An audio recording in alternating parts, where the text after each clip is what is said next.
عظیم الشان موضوع پر مجھے لب کشائی کرنے کا اعزاز مل رہا ہے، وہ ہے عظمت قرآن۔ سورۃ حشر میں اللہ رحمان فرماتے ہیں، اگر ہم اس قرآن کو کسی پہاڑ پر نازل کرتے تو آپ دیکھتے کہ وہ خوف و الہی سے ٹکڑے ٹکڑے ہو جاتا۔ ہم نے ان مثالوں کو لوگوں کے سامنے بیان کرا ہے تاکہ وہ غور و فکر کریں۔ میرے عزیز ساتھیوں، رب العالمین نے قرآن مجید فرقان حمید کو اپنے محبوب رحمت للعالمین محمد صلی اللہ علیہ وسلم پر 23 سال کے عرصے میں نازل فرمایا۔ قرآن کریم ایک مکمل اور جامع کتاب ہے۔ یہ وہ واحد کتاب ہے جس کا ذمہ اللہ پاک نے لے لیا ہے اور تمام انسانیت کے لیے رہنمائی کا سرچشمہ ہے۔ قرآن اللہ کا وہ معجزہ ہے جس میں زندگی کے ہر ایک مسئلے کا حل موجود ہے، جس کا اعتراف جدید سائنس اور غیر مسلم بھی بارہا کر چکی ہے۔ کتابوں میں جو افضل ہے اسے قرآن کہتے ہیں، اسے جس نے بنایا ہے اسے رحمان کہتے ہیں۔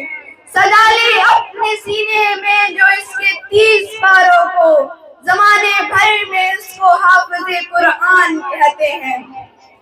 قرآن کریم کو نازل ہوئے کئی صدیاں گزر چکی ہیں، لیکن اس کی آیات میں ذرہ برابر بھی فرق نہیں آیا اور نہ ہی کبھی آئے گا۔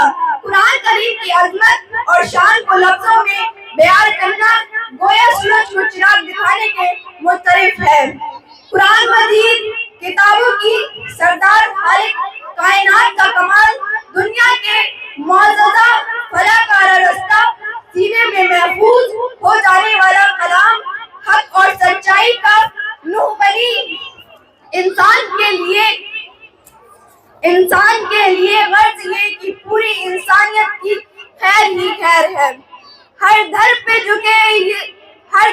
جھکے سر یہ میری شان نہیں ہے، سامانے تجارت میں میرا ایمان نہیں ہے۔ ہر لفظ کو سینے میں بسا لے تو بنے بات، تابوں میں سجانے کو یہ قرآن نہیں ہے۔ قرآن کریم انسانوں کو صداقت، عدل، انصاف، درگزر، الفت، محبت اور محبت جیسے عالی ضابطہ اخلاق سے نوازتا ہے۔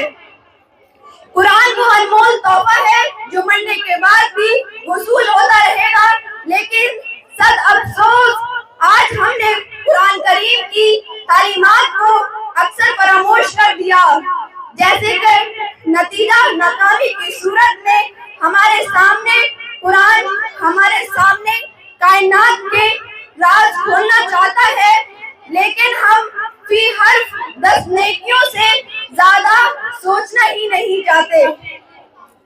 ماؤں خورشید کے اسرار